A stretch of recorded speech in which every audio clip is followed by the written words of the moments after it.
Morning children. Today we will be learning about the graphical representation of a longitudinal wave.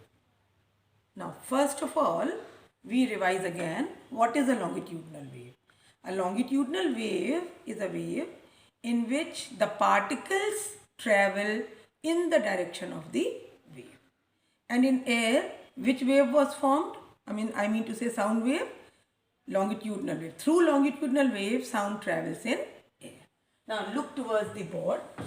I have drawn a graph here on which you can see on x-axis I have written here density, and on y-axis I have shown different things. I will be showing you here. Now if you remember, in a longitudinal wave, when the particles come closer, we call it as compression, denoted by a letter C. And when the particles they move apart, then in such a case that is known as rarefaction. So look here now. Here I have shown you a wave. This is the wave. A wave is shown in this manner. This line represents the particles at rest. Now sound energy is given.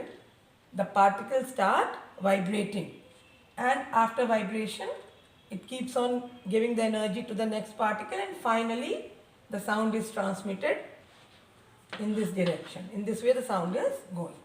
So the particle here which are coming very closer, so this point here we call it as compression, and I have given it a name as C1 because this is the first one. Particles coming closer, that is known as compression. And in such a case, you can understand when the particles are coming closer, the density becomes more. So this point C1 is compression, where it has the highest density. Now as the particles, they take in energy and they give it to the next particle. Finally they come back to their original position. So here they came closer when the energy was there. Now they have given energy, they move apart. That condition is known as rarefaction, which I have denoted by R1.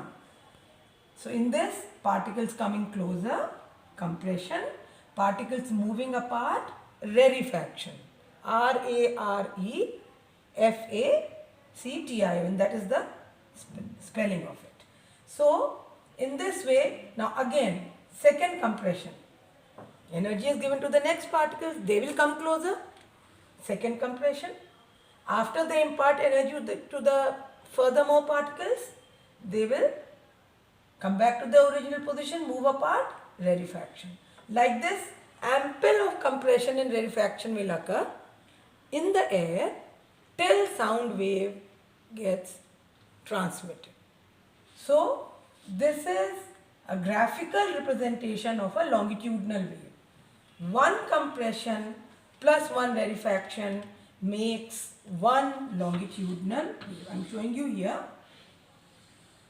This is one wave. This is C stands for compression, R stands for rarefaction. This is your high density point. High density, and this will have low density.